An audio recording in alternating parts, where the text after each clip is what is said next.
Good morning everyone. आज का topic है गौतमीपुत्र सतकर्णी की उपलब्धियां।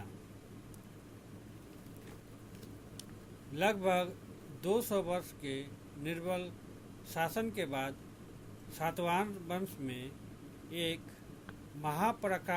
महापराक्रमी राजा का उदय हुआ, जिसने शकों को पराजित करके अपने वंश की प्रतिष्ठा को पुनः स्थापित किया। वह था गौतमीपुत्र सतकर्णी। वह सातवाहन वंश का सबसे प्रतापी शासक हुआ। उसने अपनी प्रतिभा, शौर्य एवं सैनिक कुशलता से अपने राजवंश के गिरे हुए गौरव को पुनः स्थापित किया और क्रमशः शक्ति संचय करते हुए अपने शत्रु शकों को पराजित किया। उसके शासनकाल की अवधि के बारे में काफ़ी मतभेद है, परंतु विभिन्न अभिलेखों के आधार पर उसकी शासन अवधि निर्धारित की जा सकती है। जुनार अभिलेखों में नहपान की अंतिम तिथि 46 ईस्वी का उल्लेख है, अर्थात नहपान ने 124 ईस्वी तक महाराष्ट्र पर शासन किया होगा। इस तिथि के बाद ही सतकर्णी ने नहपान के राज्य पर अधिकार किया होगा। महाराष्ट्र में सतकर्णी का सर्वप्रथम लेख नासिक में मिला है, जो उसके शासनकाल के 18वें वर्ष में उत्कीर्ण किया गया था, अर्थात उसने अपने शासनकाल के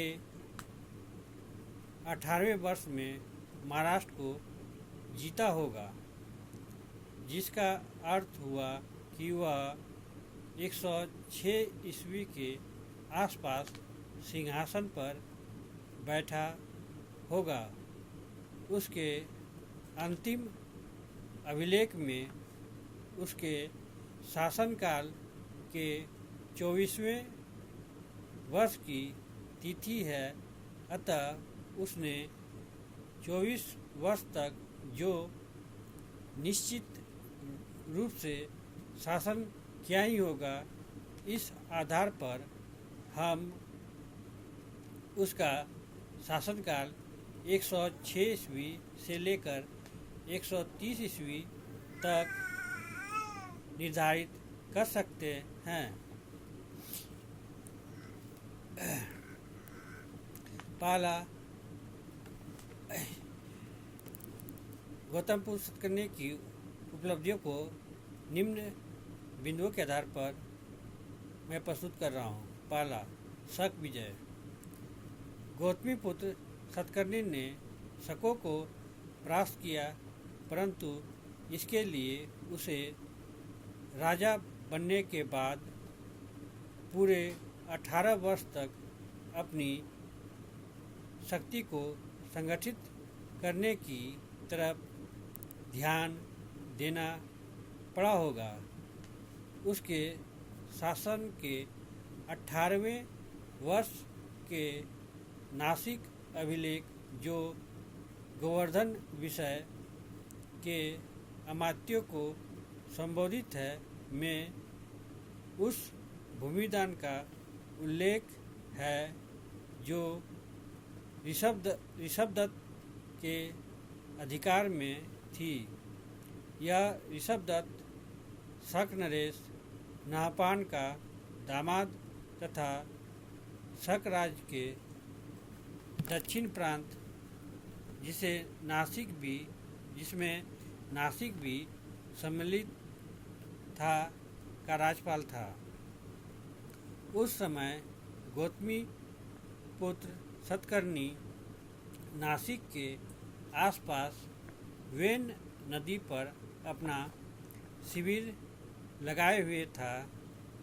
इसी प्रकार काली अभिलेख में ऊना जिले के करजिक ग्राम को दान में दिए जाने का उल्लेख है। इन अभिलेखों से यह सिद्ध तो हो जाता है कि उत्तरी महाराष्ट्र में शकों की शक्ति को समाप्त करके सातवाहनों ने पुनः अपनी सत्ता स्थापित कर ली थी, परंतु इसका विस्तृत ब्यौरा नहीं मिल पाता। वशिष्ठ पुत्र पुलमावी के शासनकाल के 19वें वर्ष की सुप्रसिद्ध नासिक प्रशस्ति में गौतमीपुत्र सतकर्णी की विभिन्न उपलब्धियों का विस्तृत विवरण दिया हुआ है। इससे पता चलता है कि उसने शक एवं पल्लवों का विनाश कर सातवाहन कुल के गौरव की पुनः स्थापना की। उसका मुख्य उद्देश्य शकों के महाक्षत्रप नहपान सहित क्षरातों का विनाश था, क्योंकि उनके कारण सातवाहन सत्ता धूमिल एवं निर्बल हो गई थी। उसने यह कार्य अपने शासन के 18वें वर्ष से पहले शुरू कर दिया था और 18वें वर्ष तक शकों को महाराष्ट्र से खदेड़ दिया। सतकर्णी की यह प्रारंभिक सफलता थी, क्योंकि अभी तो सातवाहन राज्य का बहुत बड़ा भूभाग शकों के अधिकार में रह गया था। नहपान की अंतिम ज्ञात तिथि शक 46 है, अर्थात 124 ईस्वी। यह सतकर्णी के शासन का 18वां वर्ष था और इसी वर्ष वह शकों के विरुद्ध रण यात्रा को निकला था। नासिक प्रशस्ति के अनुसार इस अभियान के फलस्वरूप सौराष्ट्र कुकुर गुजरात क्षेत्र का पारियात्र क्षेत्र है। अनूप जो है नर्मदा नदी पर स्थित हमेश्वर क्षेत्र है। अपरांत जो है उत्तरी कोंकण आकर ये है पूर्वी मालवा में, और अवंती ये पश्चिमी मालवा के प्रांत सतकर्णी के अधिकार में आ गए। ये सारे प्रांत क्षरात्रों से जीते गए थे और एक युद्ध में महाक्षत्रप नहपान भी मारा गया था। नहपान की मृत्यु के बाद पश्चिमी भारत एवं मालवा पर सातवाहनों का अधिकार हो गया। नासिक और उसके आसपास नहपान के अनेक सिक्के मिले हैं, जिन पर सतकर्णी के लेख हैं, जो नहपान पर उसकी विजय के प्रतीक हैं। दूसरा जो है वो है अन्य विजय।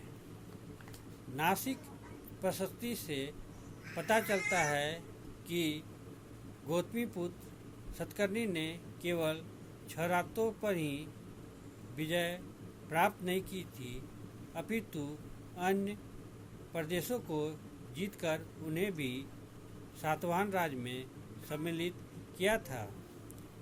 ये प्रदेश थे ऋषिक जो है कृष्णा तट पर सिटी ऋषिक का सीमावर्ती क्षेत्र था। अस्मक जो है बोधन के समीप महाराष्ट्र का गोदावरी क्षेत्र। मुलक जो है प्रतिष्ठान क्षेत्र, आधुनिक जिसको हम लोग पैठान नाम से जानते हैं, वो वाला क्षेत्र था। और विदर्भ अगला जो है वो है साम्राज्य विस्तार। उपयुक्त विजयों के परिणाम स्वरूप गौतमीपुत्र सातकर्णी के समय में सातवाहन राज दक्षिण में कृष्णा नदी से लेकर उत्तर में सौराष्ट्र एवं मालवा तक और पूर्व में विदर्भ से लेकर पश्चिम में कोंकण तट तक फैल गया था। उसके साम्राज्य में दक्षिणापथ के दो प्रदेश दक्षिण कोंकण और आंध्र प्रदेश सम्मिलित नहीं थे। उपयुक्त क्षेत्र पर सातकर्णी का सीधा शासन था, परंतु उसका राजनीतिक प्रभाव क्षेत्र सीधे शासन की परिधि के बाहर काफ़ी विस्तृत हो चुका था। श्रावणकोर, पूर्वी घाट और पश्चिमी घाट तक उसका राजनीतिक प्रभुत्व स्थापित हो चुका था। अगला जो है वो है व्यक्तित्व। नासिक प्रशस्ति गौतमीपुत्र सातकर्णी की वीरता तथा विजयों के अतिरिक्त उसके व्यक्तित्व के बारे में भी महत्वपूर्ण जानकारी देती है। प्रशस्ति में उसके शोभन शरीर, रम्य एवं देदीप्यमान मुखमंडल, चारुगति एवं मांसल दीर्घ भुजाओं की प्रशंसा की गई है। वह माता के प्रति अतीव आज्ञाकारी, सकल आगम ज्ञाता एवं शिष्ट आधार का स्रोत था। सभी अधीनस्थ राजा उसके आज्ञाकारी थे। वह युद्ध में पराजित न होने वाला शासक था। सभी अधीनस्थ राजा उसके आज्ञाकारी थे। वह युद्ध में पराजित न होने वाला शासक था। वह अत्यंत दयालु था और अपने शत्रुओं के प्रति हिंसा करने में उसे रुचि न थी। वह प्रजा से न्यायसम्मत कर लेने वाला, प्रजा के सुख में अभिरुचि तथा दुख में सहानुभूति रखने वाला एवं समाज का कर्ता था। वह अद्वितीय धनुर्धर, अद्वितीय योद्धा, अतीव कौशल संपन्न एवं ब्राह्मणों का एकमात्र संरक्षक था। उसने क्षत्रियों के दम एवं मान का मर्दन किया। ब्राह्मणों के साथ साथ कृषकों एवं व्यापारियों या हीन परिवार वालों के हितों की वृद्धि की तथा समाज में वर्ण संकरता का विनाश किया। उसने ब्राह्मण धर्म की वर्ण व्यवस्था को पुनः स्थापित करने का प्रयास किया, परंतु इसका यह अर्थ नहीं है कि वह शूद्र जातियों के प्रति असहिष्णु था। वह उनकी भलाई के लिए भी सदा प्रयत्नशील रहा। अगला जो है वो है वैदिक धर्म की पुनर्स्थापना। गौतमीपुत्र सतकर्णी का शासन दक्षिणापथ में वैदिक या ब्राह्मण धर्म के पुनरुत्थान का काल था। नासिक प्रशस्ति में उसे वेदों का आश्रय तथा अद्वितीय ब्राह्मण कहा गया है, परंतु वैदिक धर्म का पोषक होते हुए भी वह एक धर्म सहिष्णु शासक था। वह बौद्धों के प्रति उदार था तथा उसने भिक्षुओं के लिए ग्राम तथा भूमि दान भी दिया। उसे द्विजों तथा द्विजेतर जातियों के कुलों का वर्धन करने वाला कहा गया है। इन्हीं शब्दों के साथ मैं इस टॉपिक को यहीं विराम देता हूँ। अगर आप लोग को इस टॉपिक से संबंधित कोई भी प्रश्न आपके मन में हो तो आप कमेंट बॉक्स में जाकर अपना प्रश्न पूछ सकते हैं। Thank you. जय हिंद।